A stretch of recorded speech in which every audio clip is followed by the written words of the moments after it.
All right. Hi, everybody. Welcome to the CTM Podcast, Episode 8, Part 5, in which we discuss Xekaj's Advent minimaps. Whoa.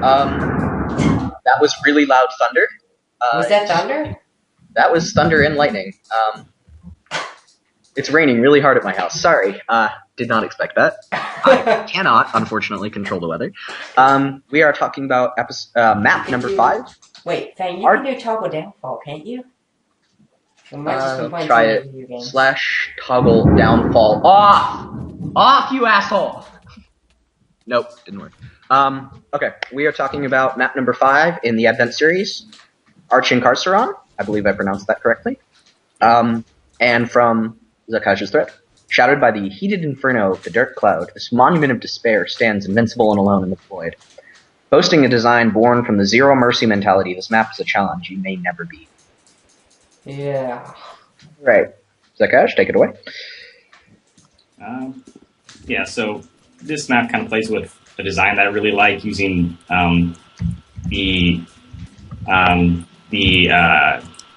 design of Bedrock where it's kind of inverted on the inside. So where at one place the Bedrock's floor, then it goes inside itself, and then it's a ceiling or wall, and it just kind of collapses in and becomes more difficult as you go. So, this was also the first map that I tried out using these instant jump potions. Yeah. Which made for sort of interesting ascension up the pyramid. Yes. And you had to do everything quickly because while you're inside the pyramid and while you're outside, gas are spawning. And those make it more difficult on the return trip back to the monument. So you really have to get in there and get out as fast as possible.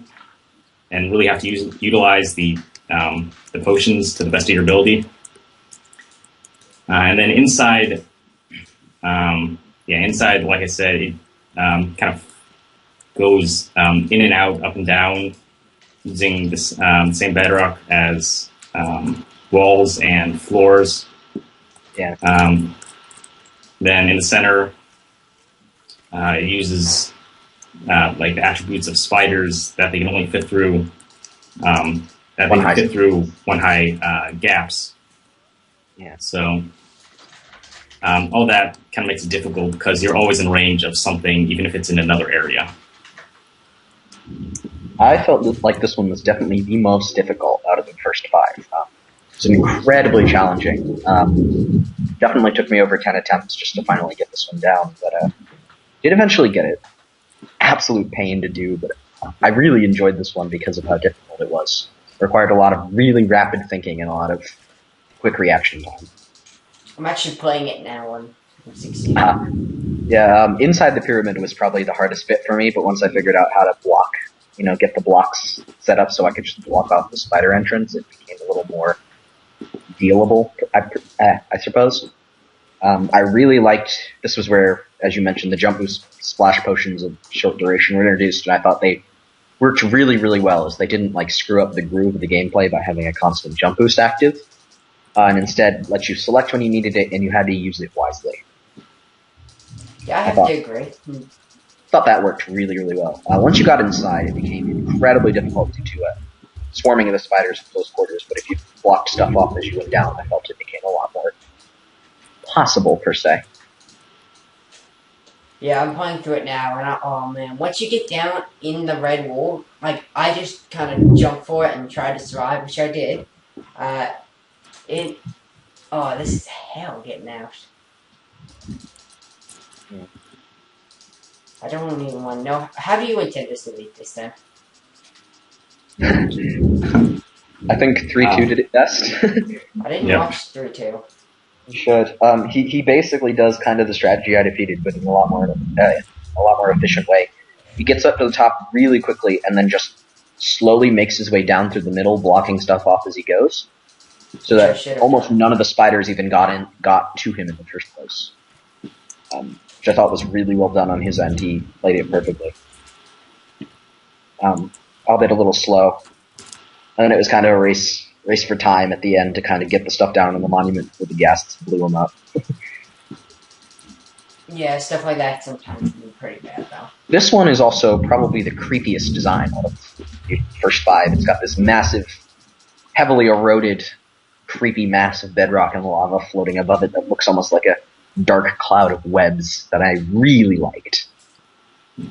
It's might use bedrock, but it is rather good looking, just being honest about it. Oh, I love it when people can make bedrock look good, so. Yeah. It's very, very happy and impressed with Nobody seems to be able to at least do the it. aesthetic design on this, especially. And as I mentioned, I do feel like this is definitely the hardest of the first 5. And it really shows off what Xekaj can do while still keeping things possible. If that's what you want to call it. Fairly possible. Happy? That didn't work. Yep. Okay, any other thoughts on this hellish main area? And this week's episodes? Or episode 8? I don't think so. This one was, in terms of, just general design, felt fairly simple, but just incredibly challenging. Yeah, I agree. I feel more areas of this would be very interesting to play. Yep. Well, difficult. Fun. Yeah, I agree. If you enjoy the challenge, of course. Yeah, like you and I seem to do a lot. Even if we fail sometimes. Either way, I think that's been episode 8, has it? Yep, I think so. Anything else to say, Zach? Nope. I think that covers it. Alright. Great. Well, that's the first 5 maps down. Thank you for watching. We'll catch you next week when we talk about maps number 6 through maps number, 10, both of 10. So yeah. The final episode of next week is going to cover both Overdose and Overdose 2, so it might be a little bit longer than these ones are. Alright. Well, thank you for watching. All right. We'll see you next time.